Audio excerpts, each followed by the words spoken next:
Here is your latest Africa News Update. Mr. President, Secretary General, Your Excellencies, it should not be lost on anyone that the minerals on which the world depends to move industry and manufacturing are mostly available in Africa. And yet we, who own these fundamental resources by birthright, have remained poor, whilst our minerals have brought vast wealth to nations and peoples outside our continent. It is worth pointing out also that not only do we not get a fair share of the wealth once extracted, our lands, our environment, our oceans are often left devastated by the process, and the competition to gain control over these minerals has often led to insecurity in our countries. I do not seek to blame outsiders for our problems, but since we're being urged to find multilateral solutions, I believe it is worth pointing out that unfairness in the economic order undermines the fight against poverty. Indeed, the flight of capital is continuing the foreign exploitation of Africa, represented by colonialism and imperialism.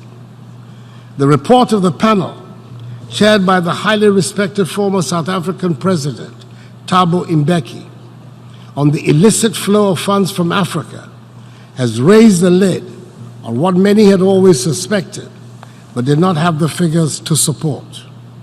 According to that report, Africa is losing annually more than 50 billion United States dollars through illicit financial outflows.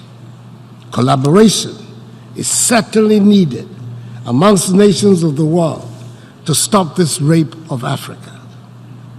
The African Continental Free Trade Area, which recently came into effect, and whose secretariat Ghana has the honor of hosting, is a major collective effort by Africa to get to grips with mastery of her own development. It will be the world's largest free trade area since the formation of the World Trade Organization, and will provide the vehicle for us to trade better among ourselves, offer an opportunity to exploit our abundant wealth and resources for the benefit of our peoples, and give us protection in how to deal with other trading blocs.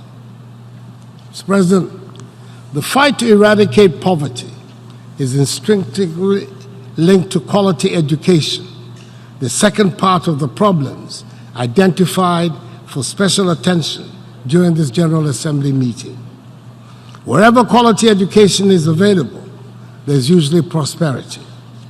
Throughout the ages, education has been the most equitable source of providing opportunities and has provided the fastest and most reliable route out of poverty. The image that has stayed with me since I was 25 years old, and which still brings me true awe and wonder, is that picture of the Earth taken from the vantage point the astronauts had, which showed clearly the truth of the one world that we inhabit. We could try to delineate our borders more clearly. We could make clearer distinctions on the basis of color, race, language, and creed. That picture tells us the natural path is to be inclusive.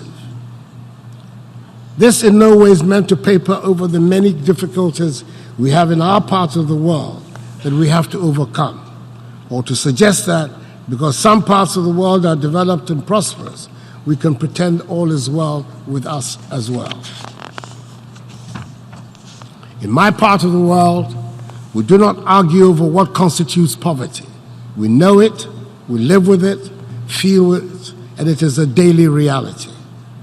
As the old saying goes, birds sing not because they have answers, but because they have songs. There might not be any one answer to the theme of this 74th General Assembly, but the hope is that the discussions point us to the possibility of a new world in which collaboration between the nations and peoples is on such a scale that one can dream of and achieve a sustainably prosperous world. I thank you for your attention. If you like informative and educative African videos, make sure to subscribe and hit the notification button so you don't miss any of our latest videos.